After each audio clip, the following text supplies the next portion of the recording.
बस एक उसूल अपनी जिंदगी में याद रखिए, जिंदगी अगर उसूलों की बुनियाद पे गुजारी जाए, उसूल का मतलब क्या है कि मैंने दोस्तियां किस मेयार पे बनानी है, मैंने दुश्मनियां किस मेयार पे बनानी है। मसलन एक मुल्क में अपना दुश्मन समझूं, मसलन पाकिस्तान इंडिया को अपना दुश्मन मानता है, इंडिया पाकिस्तान को अपना दुश्मन मानता है, ईरान मसलन इसराइल को अपना दुश्मन मानता है, इसराइल ईरान को अपना दुश्मन मानता है। दुबई वालों ने कहा नहीं हमारा दोस्त है, ओमान ने कहा नहीं हमारा दोस्त है। अब सवाल यह है कि एक मुसलमान दोस्ती कर रहा है, दूसरा मुसलमान दुश्मनी कर रहा है। फिर निचली सतह पे आ जाए, आपका मोहल्ला है, आपका एक भाई एक बंदे से बात करता है, दूसरा भाई कहता नहीं मेरी इससे नहीं बनती, मैं बात नहीं करूंगा। रिश्तेदारों में आ जाए, यही चीजें पाई जाती हैं। एक ही घर के 4 अफराद हैं, 2 अफराद एक बंदे से बात करते हैं, 2 बात नहीं करते। सवाल यह है मेरी नाराजगी का मेयार क्या है, मेरी दोस्ती का मेयार क्या है, मेरी मोहब्बत का मेयार क्या है, मेरी नफरत का मेयार क्या है। अब आइए मुआशरे में कि कहते हैं कि इमाम ज़माना के ज़हूर से दज्जाल आएगा। दज्जाल का मतलब क्या? एक आंख वाला। इसमें मैंने कई मजालिस पढ़ी, एक आंख का मतलब क्या है? जिंदगी का मेयार, ये बंदा जो जिंदगी गुजारेगा ये किसकी आंख से दुनिया को देखकर फैसले करेगा? क्या हुज्जत खुदा की आंख से देखेगा, अल्लाह की आंख से देखेगा, ऐनुल्लाह से देखेगा, या ऐन दज्जाल से देखेगा? अगर जिंदगी दज्जाल की दूरबीन को देख के गुजारनी है तो वो जिंदगी कुफ्र और तागूत की जिंदगी है। अगर जिंदगी इलाही आंख को देख के गुजारनी है वो जिंदगी नूरानी जिंदगी है। अब दज्जाल की जिंदगी क्या है? सेल्फिशनेस का तसव्वुर, मफाद का तसव्वुर, मेरा फायदा। कॉन्ट्रैक्ट की बुनियाद क्या होनी चाहिए? मफादात। आज जंग क्या है? पाकिस्तान मफादात की जंग है।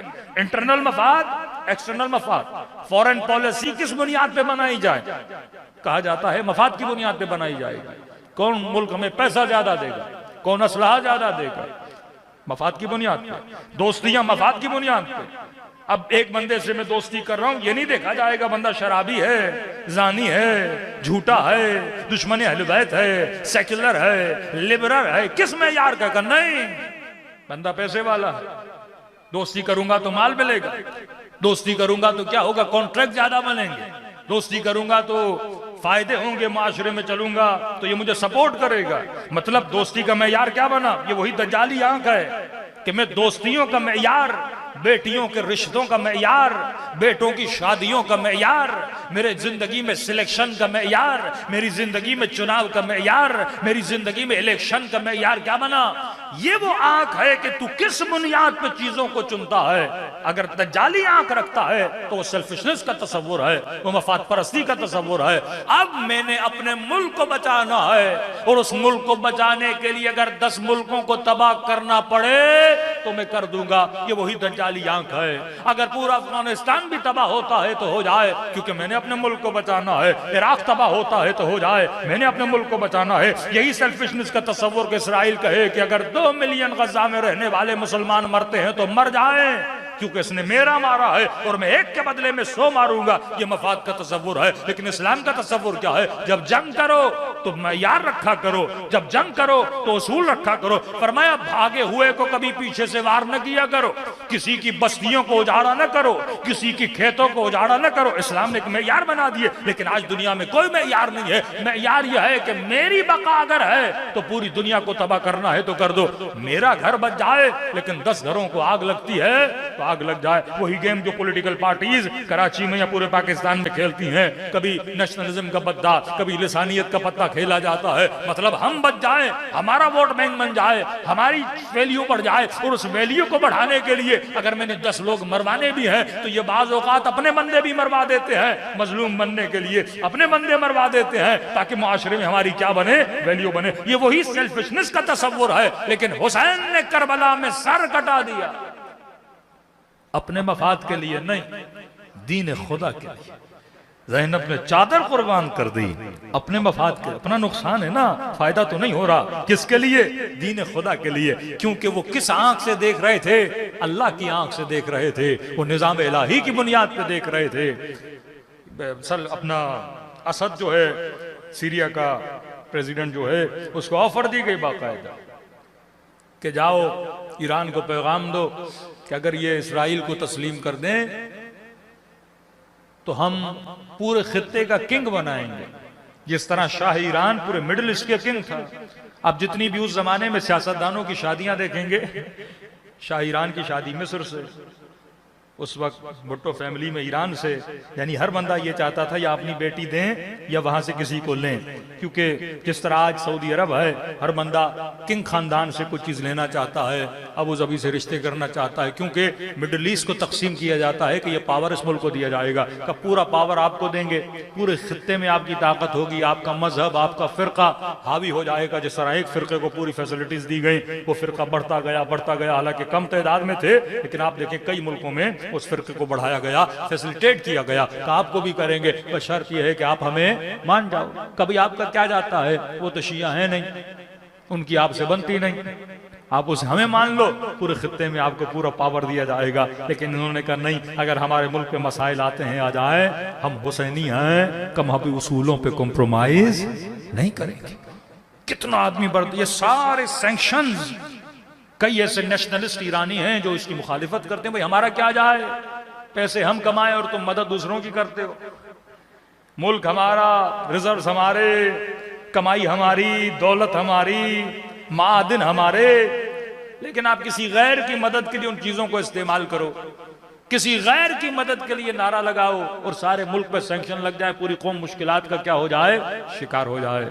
लेकिन जो ऊपर बैठे थे उन्होंने कहा नहीं, इमाम हुसैन का एक उसूल है, कूनु लिज़ालिम खस्मा वलिल मज़लूम औना, कुछ भी हो जाए, अगर नारा लगा है हुकूमत महदी का, अगर नारा लगा है कि हम इमाम ज़माना के मानने वाले हैं, तो हमारा किरदार भी तो बताए ना कि हम किसके मानने वाले हैं। और देखिए आज खुदा ने पूरी दुनिया में ये शरफ है ना, ये इज्जत है ना, कि ताकत वाले, दौलत वाले आज खामोश हैं, लेकिन जो किल्लत में हैं, लेकिन वो फिर भी मजलूम की सदा के लिए आवाज को क्या कर रहे हैं, बुलंद कर रहे हैं। सबसे पहले यमनियों ने आवाज दी कि हम तैयार हैं, ईरान ने कहा हम तैयार हैं, लुबनानियों ने कहा कि हम तैयार हैं, इराकियों ने कहा कि हम तैयार हैं। यानी जिन चारों जगह से आवाज आ रही थी, चारों के चारों हैदर कर्रार के मानने वाले थे।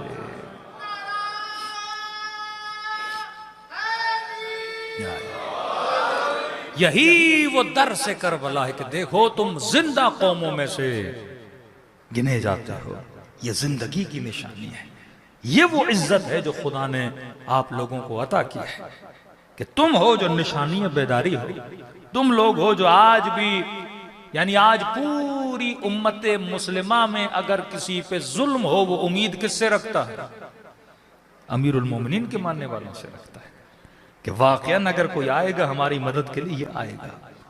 और मजलिस का मकसद भी यही था।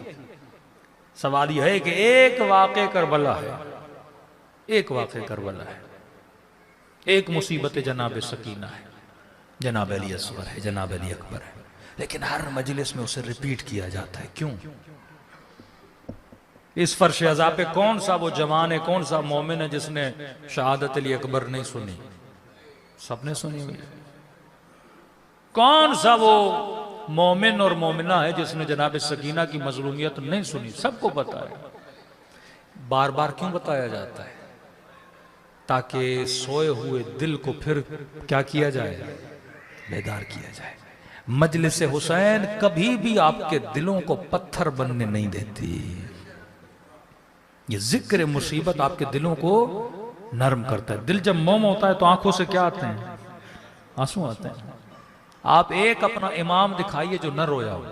अब वो रोना चाहे गमे इमाम हुसैन में हो, वो रोना चाहे मुनाजात परवरदिगारे आलम में हो, वो दुआए कुमैल पढ़ के रोएं, सहीफ सजादिया पढ़ के रोएं, दुआए अरफा पढ़ के रोएं, मुनाजात अमीरुल मोमिनीन पढ़ के रोएं, दुआए खम्सा अशर पढ़ के रोएं। ये सारी दुआएं किसके लिए हैं? कि बंदे का दिल क्या हो जाए, नरम हो जाए।